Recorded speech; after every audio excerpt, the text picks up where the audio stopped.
no, no, no, no, sorry, no, no, no, no. What to do with all those no's? If you read intuitively for clients, then you will have come across a few no's in your time, right? What do we do with them? A lot of times the no's just make us go, meow, and our power sags, we lose our connection, we get all wobbly, we start doubting our information. It's just not very good, is it? Well, what about if you knew how to handle the no's? What about if you had so much faith in your connection to spirit, to your information, that you actually believed that before you believed the person in front of you that said no? Scary, huh? Part of what I teach in the Psychic Connection package is how to handle no's, how to work through them, how to let no's just wash off you just like water off a duck's back. So let's have a little play with this, okay? I want you to just think of your connection to your intuition. How do you imagine it? If you just closed your eyes right now, how do you imagine your connection to spirit or the universe? Do you see it as like a thin line? Do you see it as a giant underwater sea cable? How do you see that? Because that's going to tell you a lot about what you feel the confidence is with your connection. Like, I can't say this happens overnight because it doesn't.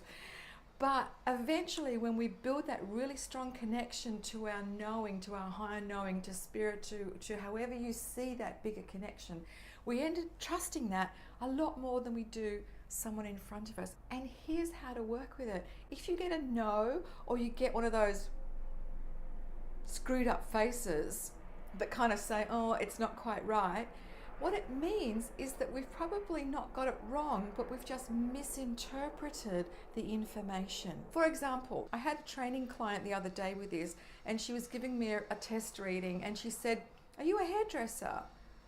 And I said, no. And I could see her go, like down, oh, I'm just going to give up. And so what I did was encourage her to work through that no. Go back to the information that you got. And I said, well, what was it? How did you get hairdresser? And she said, well, I just saw, your gorgeous hair, and I saw you in a hairdresser's salon. And of course, when she saw what the information was, which was seeing me in a hairdressing salon, of course she was right, because I was actually off to the hairdressers that day. So what's the lesson in this? It means the information that we get is usually correct, providing we've got the connection, but it's what our brain does with it. So she got hairdresser, and then her brain went, oh, she must be a hairdresser. But when she went back to look at that information, it was, oh, actually, you are in a hairdressing salon. Ah, you're getting your hair done. And that was a yes.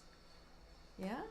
It's often what our mind does with it rather than what the actual information is. And once we realize that, we can welcome the no's, because a no is like, hey, let me work further.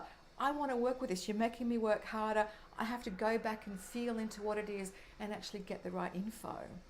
And of course, now when I read, I love it when people give me a no, because it makes me dig deeper. It makes me get that extra bit of info that the person will say yes to.